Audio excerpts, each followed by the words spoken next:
Hello dear students, I hope you all are fine and ready for the second session of history, chapter 2, from hunting, gathering to growing food.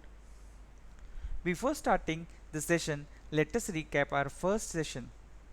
In last session, we have learned about why earlier humans moved, what are perennial and non-perennial, how do we know about the tools. Now, let us start with the first topic of our second session, that is making stone tools. Here we have learned Here we will learn how stone tools were made.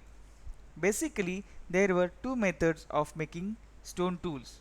First is stone on stone, where we need two stones.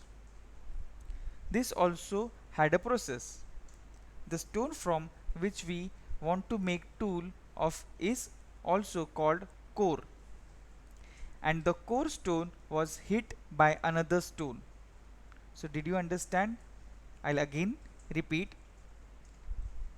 The stone from which we want to make stone is also called core, and the core stone was hit by another stone. Small chips or flakes would come out from the core stone. After hitting the core stone would have a required shape and make them sharp. This was a stone on stone method. So this first method was known as stone on stone method. Now another method was pressure flaking.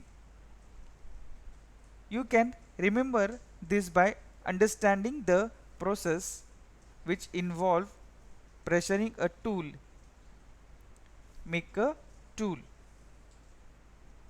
It is almost the same method if you all have seen chisel and hammer work or carving of designs. Refer the images in the slide. The third image is of carving a design on wood with the help of chisel and hammer. In this method, core stone was kept on a flat surface. You can see the center picture. Another stone was used like a hammer.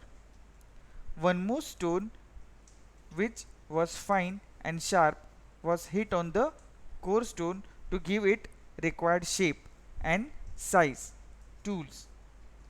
This was a pressure flaking method. Let's move on the next topic, that is finding about fire.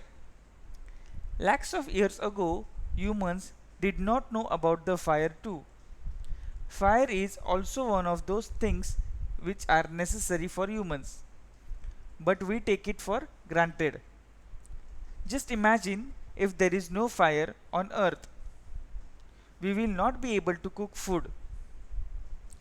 There was a time when earliest people did not know about fire. Also, when they know about fire, still it was difficult for them to light fire.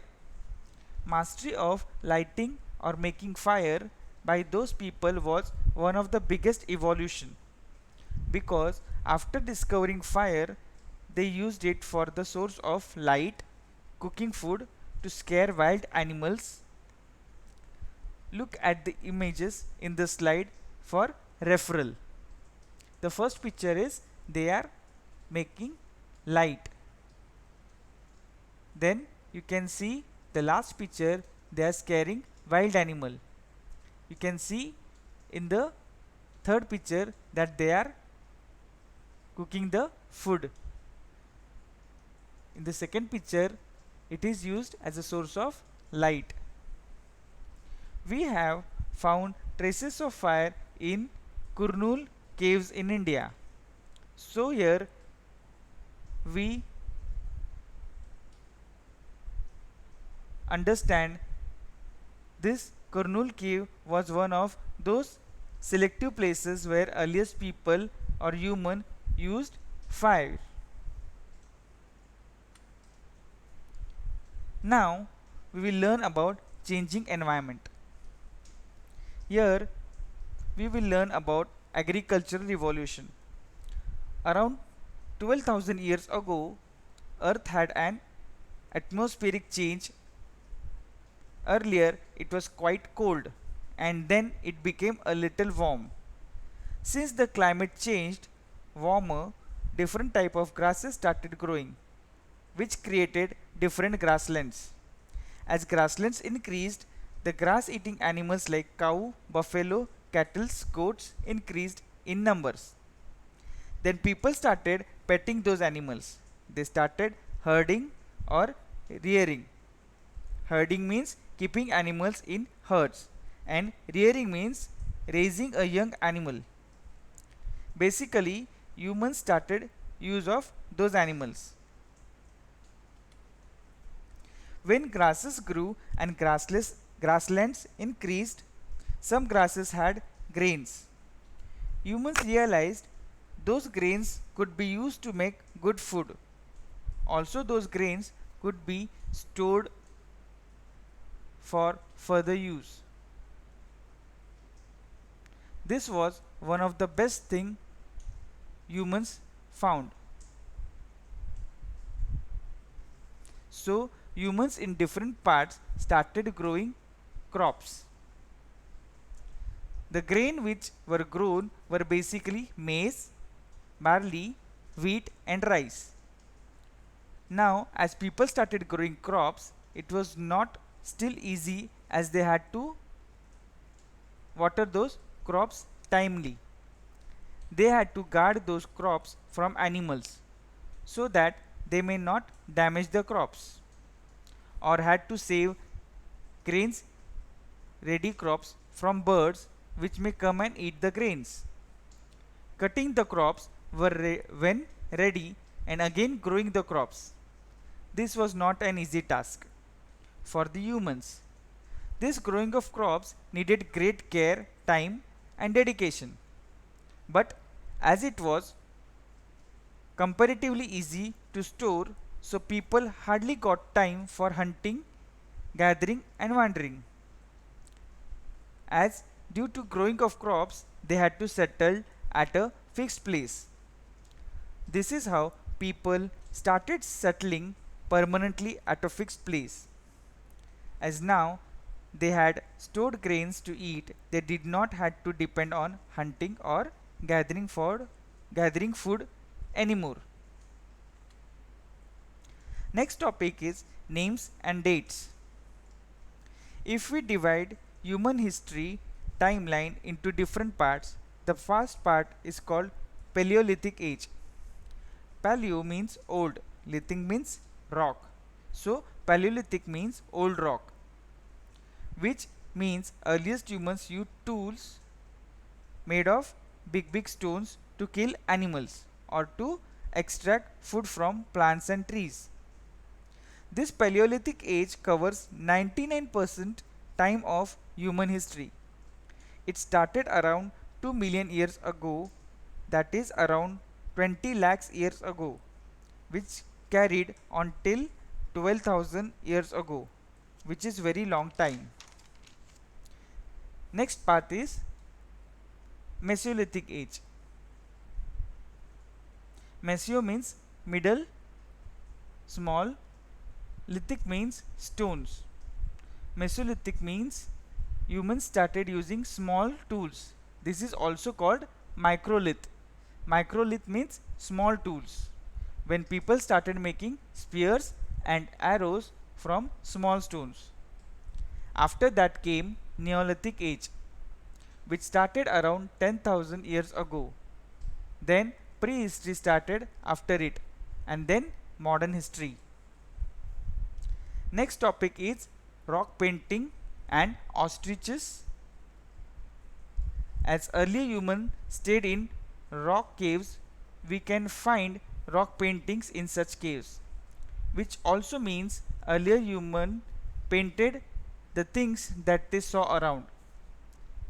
They have drawn different animals. These paintings have accuracy, which is very fascinating. In Indian subcontinent, Madhya Pradesh and southern Uttar Pradesh, we can find many caves with such beautiful rock paintings. One more interesting fact is, when we think of ostrich, what comes to our mind? Just think, what came to your mind? Yes, Australia or New Zealand. But in Paleolithic age, ostriches were also found in India.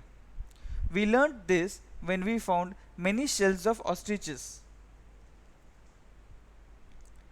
This tells us ostriches were also found in India in Paleolithic age. Those shells were engraved and decorated. Beads are also found made of those shells at Patna in Maharashtra. In elsewhere, we will learn about rock painting in France.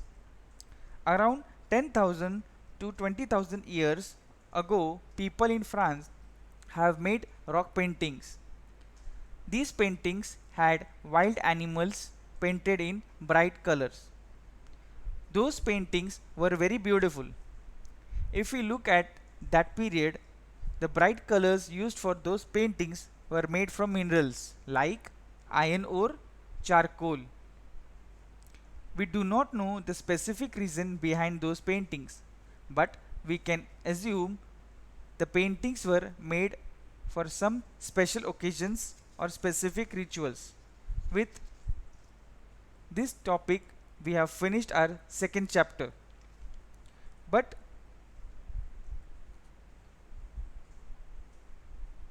do read topics in textbook, underline hard words, write them 5 to 10 times.